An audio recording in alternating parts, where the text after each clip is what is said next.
What's up everyone, Thralls Metal here once again. I'm the Croc Nick and I am back with some more underrated albums. And I'm kind of like trying to branch out a little bit more and find some different genres to go into.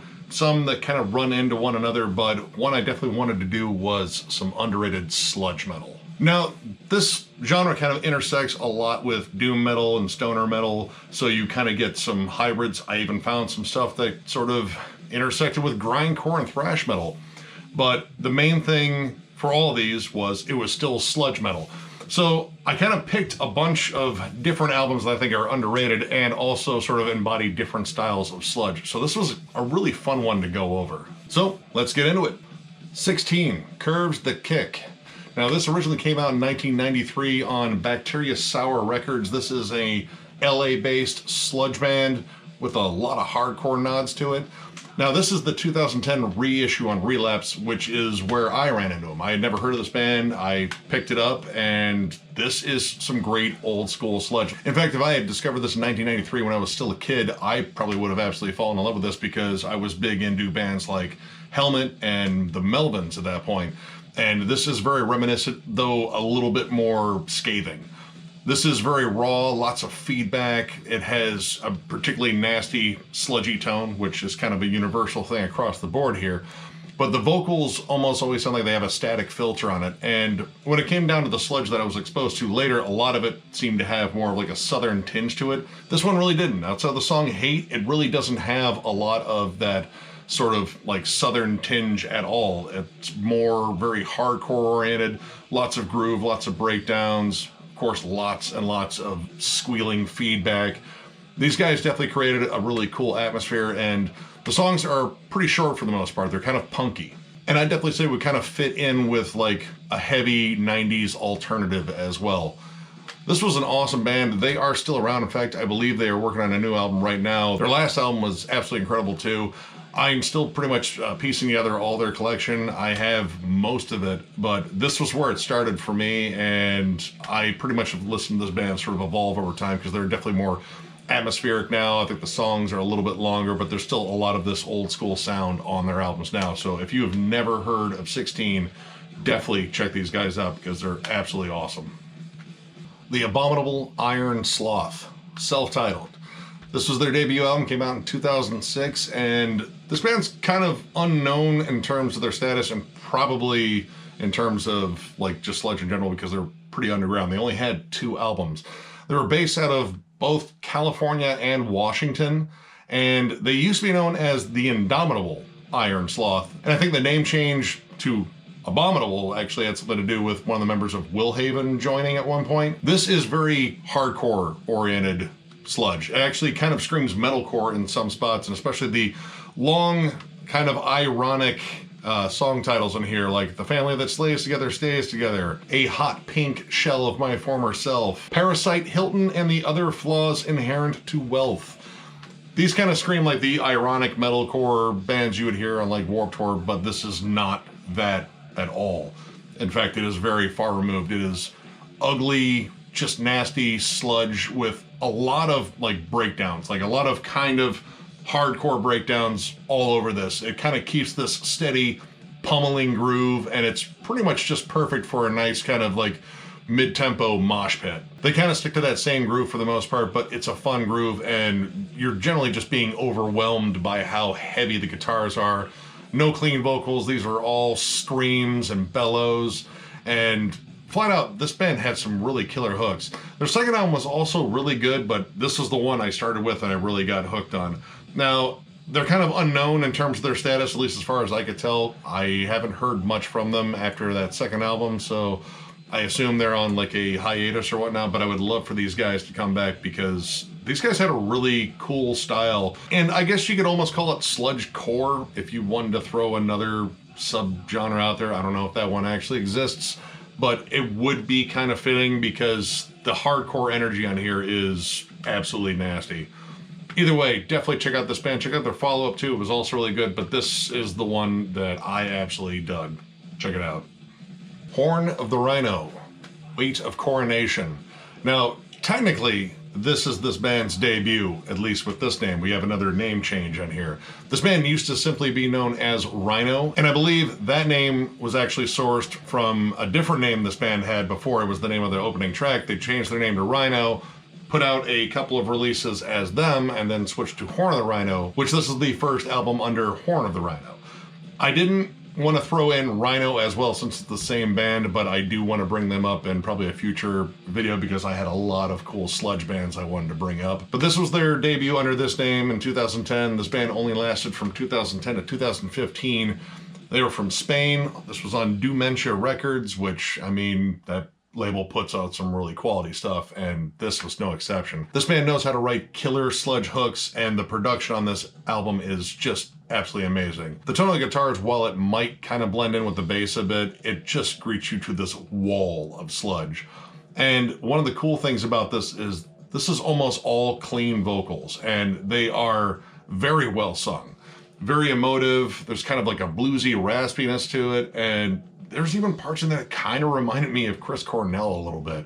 Granted, not in that same range, but that range is pretty exclusive. Chris Cornell was incredible. These guys had a really big doom influence too, and you can definitely hear that in a lot of the tracks, especially the song Sovereign, which I think is quite possibly my favorite track on here. It has a great slow build to it. Incredible vocals, probably one of my favorite vocal performances on this. And it is just a wall of just doom riffs and doom hooks. It kind of reminds me of like the slower material you'd hear on a High on Fire album, just with, you know, less gravelly vocals. Even when the vocals get kind of harsher on here, it's still kind of tuneful. It kind of reminds me a lot of Crowbar in terms of like Kirk's kind of sullen crooning. This album is absolutely fantastic, and the follow-up to this I thought was also really good, but this is what really latched me on. And honestly, when I picked this up, I thought I picked up a different band than the one simply called Rhino. This is a long album. It is over an hour long, so get ready for a long listen, but it's very immersive, and you're going to be greeted to just incredible riffs across the board. I absolutely love this album, and it was a true blue pleasure to actually come back and jam this one. So definitely check this band out. Check out this release. Check out any of their releases, honestly, but this one especially. 5, Hesperus. This was the last release by this band. It was a two-piece from Boston, and these guys were interesting in terms of their style. It was post-metal and sludge metal kind of combined. So you get a lot of atmospheric stuff as well as these token droning guitars and big heavy sludge riffs. This was all instrumental, all their albums are. I'm still working on picking up a lot of their later ones, and I probably should have taken better care of this one. This one kind of suffered a lot of moves and spent way too much time in my car. But that's a sure sign that it was good because I kept listening to it, right? One thing I really liked about this album is the hooks were very different. And again, that kind of like ties into the whole theme that sludge being approached differently throughout the stack.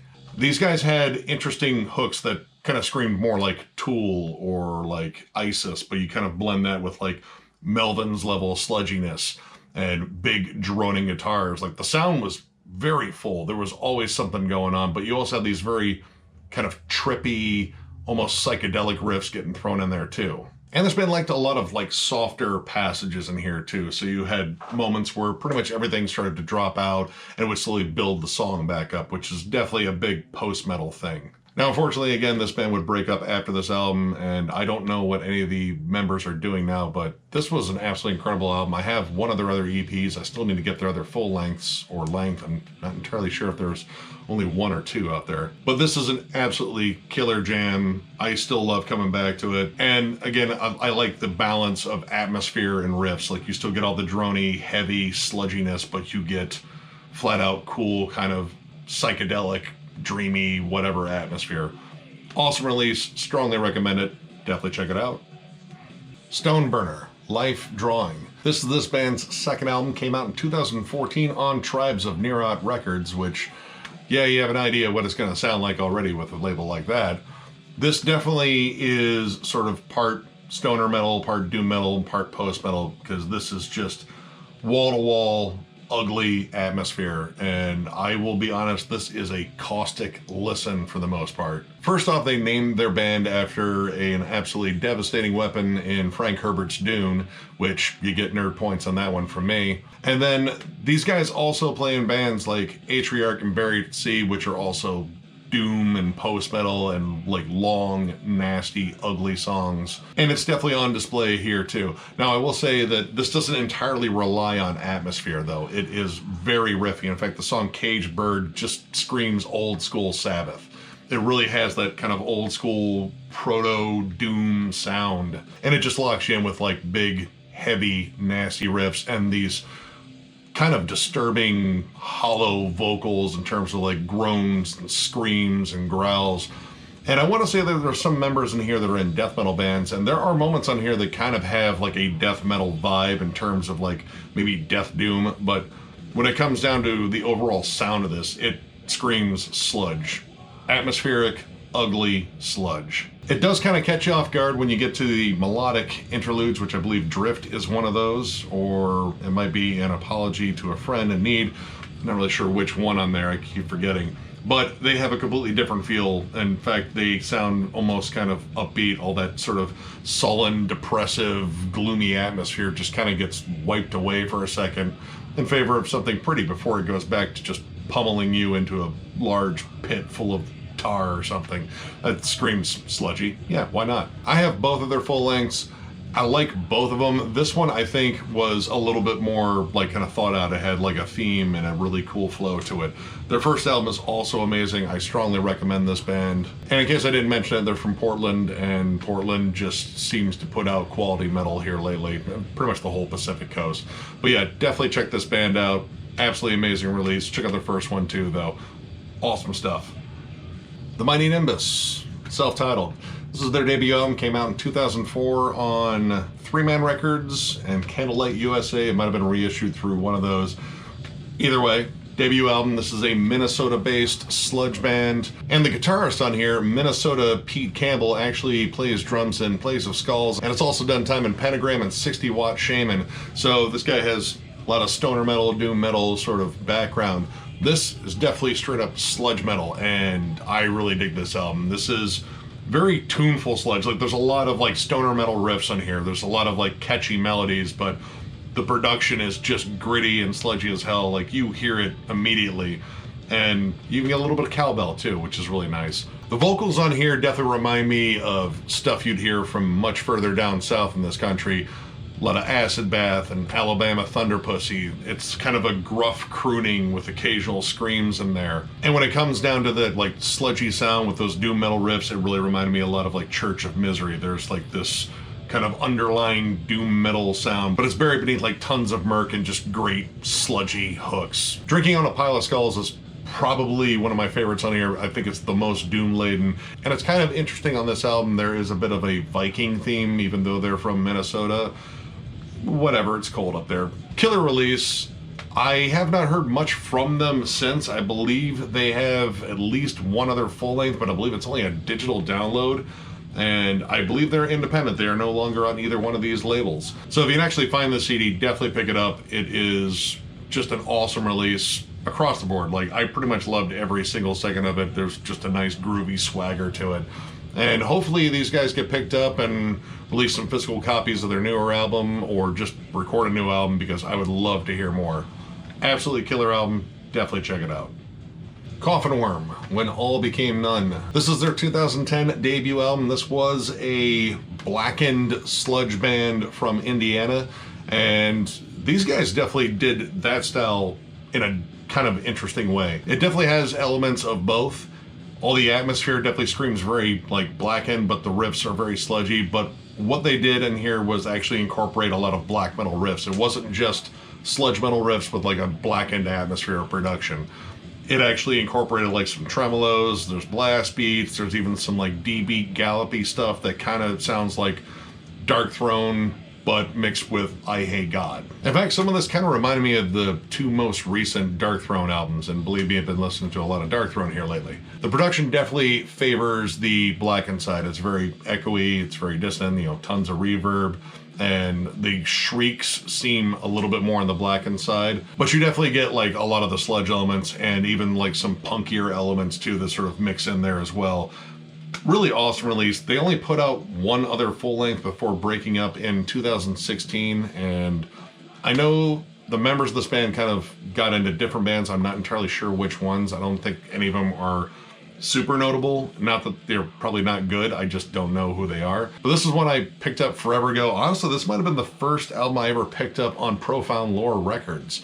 It's a distinct possibility. Not a bad start for actually being exposed to that label, because I absolutely love Profound Lore now. Definitely check this release out. Check out their other one too. I don't think it's as good, but this album is absolutely nasty. And I think fans of either sludge or black metal could really get into this. It has enough elements of both that you're going to kind of find that happy, well, maybe not happy place in between. It's going to be ugly and dissonant, and it's just going to hate everything. But if you like either one of those styles, you'll probably really get into it. So definitely check it out. Mistress, self-titled. This was this band's debut album, came out in 2002 on Rage of Achilles Records, and this is a sludge/grind hybrid. And they do both of those styles really well, and it's kind of pocketed all over the place.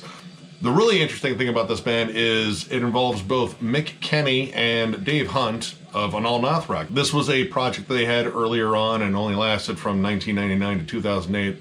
There are 2 other albums they put out, and honestly, if you're a big Anal Nathrak fan, it'd be kind of hard for you to process at least that Dave Hunt was on vocals, because he is shrieking insanity only on this. It is all very staticky, it's all very buried. You don't get a lot of his token big growls, and you definitely don't get any of his giant epic singing on this.